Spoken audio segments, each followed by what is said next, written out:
Wei Zhang sat in the corner of the crowded conference room, his hands folded tightly on the polished table in front of him. The hum of conversation filled the air as his colleagues shuffled in, exchanging casual banter and light-hearted jokes. To an outsider, it looked like an ideal workplace, modern decor, open layouts, and a team that seemed to enjoy each other's company. But Wei had long since learned to recognize the subtle undercurrent of exclusion that flowed through the room. It was a place of silent judgment, where cliques reigned supreme and those who didn't fit in were pushed to the margins, dismissed as unimportant or unworthy. "All right, people, let's get started," announced Steve, the project manager, striding into the room with an air of self-assuredness. Steve was tall, sharp-featured, and always impeccably dressed. His tailored suits a sharp contrast to Wei's conservative button-down shirts. He wore his arrogance like a badge of honor, a swagger in his step that made Wei's stomach tighten every time he saw him. The meeting began with the usual pleasantries, but soon enough the attention shifted to Wei. It was his turn to present an analysis he had spent weeks perfecting. Slowly, he rose to his feet, his heart hammering in his chest as he adjusted his glasses and moved toward the projector. As he began to speak, his colleagues' faces ranged from blank indifference to barely concealed amusement. "Thank you, everyone. I've prepared an in-depth analysis of the market trends for our client's upcoming campaign. As you can see in this slide, the data suggests—" "Excuse me, Wei," Steve interrupted, a smirk curling at the edges of his lips. "Can you repeat that last part? I didn't quite catch it." Beside him, Lisa, the sarcastic analyst who never missed an opportunity to join in, stifled a laugh. "Yeah, Wei, could you maybe slow down?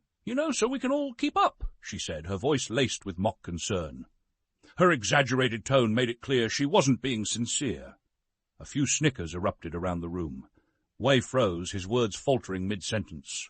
He knew exactly what they were doing. The way Steve had over-enunciated his words, mimicking Wei's slight accent, and the way Lisa's tone dripped with false politeness, it was all a game to them, a cruel, calculated attempt to humiliate him under the guise of humor. His face burned as he stared at the glowing slide on the projector, the data he had painstakingly prepared now blurred in his vision. He finished his presentation quickly, his voice flat and his hands trembling as he clicked through the slides. When he sat back down, he avoided the smug glances exchanged between Steve and Lisa. The meeting carried on, but Wei barely registered the rest of it. All he could feel was the sting of humiliation, the ache of being reduced to a joke in front of his peers. That evening, Wei called his younger sister, May, who was studying law on the opposite coast. She answered immediately, her cheerful voice a balm to his frayed nerves. But as he recounted the events of the day, his composure cracked, and the words tumbled out in a torrent of frustration. "They don't take me seriously, May," Wei said, his voice trembling. "No matter how hard I work, how much effort I put in, it's like I'm invisible. Or worse, I'm just a target for their jokes." May was silent for a moment, then spoke with quiet determination. "Wei, do you remember what Baba used to say? When they mock you, they fear what you can become. They're threatened by you, Gege. You're smart, hard-working, and you've never let anything hold you back. Don't give them the satisfaction of breaking you." Her words stayed with Wei long after their conversation ended. As he sat at his small desk in his modest apartment, staring at the glow of his laptop screen, something shifted within him. The hurt and humiliation he had carried throughout the day crystallized into something else, resolve. He wasn't going to let their mockery define him. If anything, it would fuel him. Hush! The nights that followed were long and quiet. While Steve and Lisa posted pictures of their lavish nights out, fancy dinners, rooftop parties, and exotic vacations, Wei sat at his desk, pouring his energy into an idea that had been simmering in the back of his mind for years. It was a tech startup concept, one he had always dreamed of bringing to life, but had never found the courage to pursue. Now it felt like his only way forward. Each night, he stayed up until the early hours, sketching out plans, refining ideas, and researching the market. He learned everything he could about launching a business, from coding to marketing to securing funding. On weekends, he attended networking events, introducing himself to industry professionals and soaking up their advice. It was at one of these events that he met David Patel, a seasoned entrepreneur whose successes were legendary in the tech world. Nervously, Wei approached him after his keynote speech, unsure of whether he'd even get a minute of his time. But David surprised him. He listened intently as Wei explained his idea, nodding thoughtfully and offering encouragement. Over the next few months, David became a mentor to Wei, guiding him through the process of refining his business model and preparing a pitch for investors. The contrast between Wei's life and that of his colleagues couldn't have been starker. While Steve and Lisa reveled in their superficial accomplishments, Wei worked quietly and relentlessly, laying the foundation for something meaningful. He didn't care about their laughter anymore. He was too focused on his vision to be distracted by their pettiness. After months of grueling effort, the day finally came. Wei stood in a sleek boardroom, not unlike the one where he had once been mocked, but this time the power dynamics were different. Across the table sat a panel of venture capitalists, their expressions unreadable as Wei delivered the pitch he had rehearsed 100 times. His voice was steady, his confidence unwavering. When he finished, there was a long silence. Then one of the investors leaned forward, a smile breaking across his face. "Mr. Zhang, this is an impressive concept. We'd like to invest." Wei blinked, hardly daring to believe it, but as the reality sank in, a slow smile spread across his face. He had done it.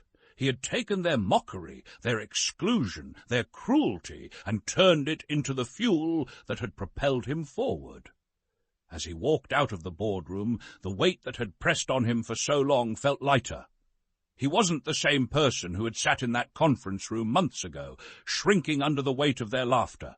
He was stronger now, and for the first time in a long time he felt truly proud of himself. The air was electric in the main conference room of Wei's former company, the same one where he had once stood silently as the target of mockery. Rows of chairs were filled with employees, all waiting in anticipation for the announcement that would determine the future of the company. Rumors had been swirling for weeks, whispers of financial troubles, talks of a merger, and a mysterious new CEO poised to take control. Steve and Lisa sat near the front, their usual confidence tempered by an undercurrent of anxiety. For once they weren't exchanging smug jokes or whispers. They were too nervous, like the rest of the room, wondering what the new leadership would mean for their futures. The door opened, and all eyes turned to the entrance. Wei Zhang stepped inside. He was unrecognizable to many of them. Gone was the quiet, reserved associate who used to sit in the corner, barely acknowledged by his peers. In his place was a man radiating quiet authority. Dressed in a tailored charcoal suit that complemented his commanding presence, Wei exuded the confidence of someone who had earned his place at the top. His movements were deliberate, his posture tall, and his gaze calm but piercing as it swept across the room. Steve's jaw visibly tightened, and Lisa's pen slipped from her hand, clattering onto the table. For a moment, the room was so silent that the sound echoed. The realization dawned on them like a slow-moving storm. Wei wasn't just here for the merger announcement. He was their announcement. The company that had once dismissed him, that had mocked and excluded him, was now being absorbed into the empire he had built. Wei took his place at the head of the room, flanked by his executive team. A large screen displayed the logos of both companies, now merged into a single entity. The presentation began, but no one seemed able to focus on the slides. All eyes remained on Wei as he began to speak. "Good morning, everyone," he began, his voice steady and composed. "As many of you know, our two companies have entered into a merger.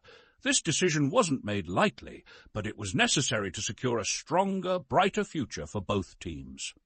My name is Wei Zhang, and I am the CEO of the newly formed entity. I'm honored to lead us into this next chapter." The room was so quiet that even the faint hum of the air conditioning seemed loud. Wei continued, outlining his vision for the merged company. His words were clear, purposeful, and laced with an unmistakable subtext. "At this company, we value hard work, innovation, and above all, respect. Respect for ideas, respect for collaboration, and respect for each individual, regardless of their background or how they speak. It's my firm belief that an inclusive and supportive workplace is the foundation of any successful organization. That will be our guiding principle moving forward." Steve and Lisa shifted uncomfortably in their seats, exchanging nervous glances. Wei hadn't named them, hadn't directly called out their behavior, but the message was clear. His words hung in the air, a quiet but pointed reckoning that landed squarely on their shoulders. Their usual smugness was nowhere to be seen. Instead, their expressions were tight with guilt, their postures stiff as they avoided meeting Wei's gaze.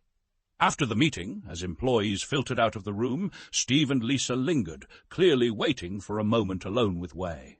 He was speaking with one of his executives when they cautiously approached, their usual bravado replaced with hesitant deference. Wei," Steve began awkwardly, his voice lacking its usual confidence. Lisa stood beside him, fidgeting with her watch, her face flushed. Wei turned to face them, his expression calm but unreadable. "Yes," he asked simply. Steve hesitated, then finally spoke. I wanted to say that I'm sorry for how I acted before. It was unprofessional and immature, and—" he faltered, glancing at Lisa for support. She stepped forward, her voice quieter than usual. "I'm sorry, too. We didn't treat you fairly, and I realize now how wrong that was. It wasn't personal, but that doesn't excuse it. I hope you can forgive us." Wei regarded them for a long moment, his expression inscrutable. Then he gave a small nod. "Thank you for apologizing," he said, his tone measured. "I appreciate it. But forgiveness doesn't erase the past. What matters now is how you move forward. If you want to grow to be better, you'll have to prove it through your actions, not just your words." They nodded quickly, relief mingling with discomfort. It was clear that while Wei wasn't holding a grudge, he also wasn't about to let them off the hook. His professionalism was a shield they couldn't penetrate, a quiet reminder of the distance that now separated them. Over the following weeks, Wei implemented sweeping changes throughout the company. He introduced new workplace policies that emphasized respect, diversity, and inclusion. Training sessions were held to address unconscious biases, and mentorship programs were established to give underrepresented employees opportunities for growth. Wei personally ensured that voices that had once been ignored were now heard and valued. The ripple effect of these changes was profound. Employees began to reflect on their own biases and behaviors, inspired by the example Wei had set. Even Steve and Lisa, who had once been symbols of the company's toxic culture, started making genuine efforts to change. They volunteered for diversity initiatives, sought out feedback from colleagues they had overlooked, and gradually began earning back the trust they had squandered.